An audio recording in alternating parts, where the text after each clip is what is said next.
When we think about the history of global naval power, the narrative usually begins with European fleets from Britain or Portugal. Centuries before European powers arrived, the Indian Ocean was already the undisputed domain of a South Indian superpower, the Chola Empire. Standard history often focuses on the land-based empires of North India, while the sophisticated maritime capabilities developing in the south remain a secondary story. But the Cholas demonstrated that controlling the open water was just as vital to establishing a global empire as defending a land border. Emperor Rajaraja Chola and his son Rajendra Chola recognized that true economic dominance depended on a direct connection to the markets of China. To reach those markets, merchant ships had to navigate the volatile Bay of Bengal and pass through a single narrow geographical bottleneck. This is the Malacca Strait. Every major trade route between the Indian Ocean and the East had to pass through this narrow passage, creating a natural maritime choke point. Securing this monopoly required the Chola Empire to project military force across thousands of miles of open sea, a task that required a transformation in naval technology. You cannot conquer an ocean using standard fishing or merchant vessels. It requires a specialized military architecture. The Cholas developed massive, multi-tiered naval dreadnoughts. These wooden platforms were engineered to carry thousands of elite soldiers, horses, and even armored war elephants across the sea.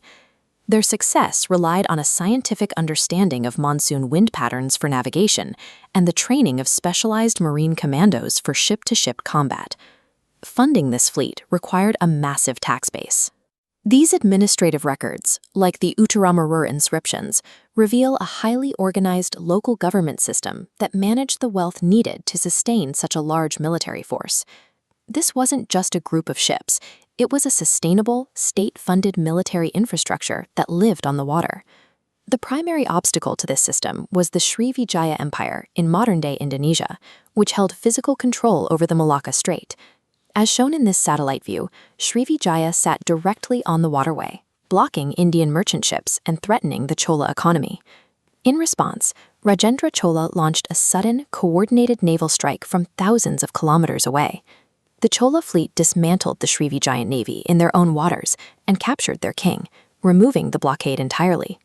This victory effectively turned the Bay of Bengal into a controlled Chola Lake, where Indian trade could flow without interference. The campaign demonstrated a level of long-range naval coordination and logistics that would not be seen again on this scale for centuries. Breaking the blockade gave the Cholas a direct monopoly over the spice and luxury goods routes, triggering a period of rapid economic expansion and increased state revenue. The empire utilized this capital to fund monumental architectural projects that served as permanent symbols of their power.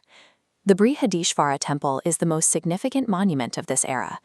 Its central tower is topped by an 80-ton granite capstone, supported by a distribution system that has remained stable for 1,000 years without a standard deep-set foundation. The ability to build such permanent structures was a direct result of the economic security won by the Navy on the high seas. While the Chola Navy was built for war, its most lasting effect was the movement of Indian civilization across the ocean. Through these trade routes, elements of Hinduism and Buddhist philosophy, Tamil literature and art took deep root across all Southeast Asia. You can still see the aesthetic parallels today. The intricate stone carvings on temples in places like Bali, Thailand, and Cambodia are direct echoes of the influence spread by the Chola fleet. For those studying for UPSC or SSC exams, it's worth asking why this history of expansion and naval success is often overshadowed by the stories of land-based invaders. The Chola Empire remains a primary example of how early Indian states utilized advanced naval technology to establish and maintain an international trade network.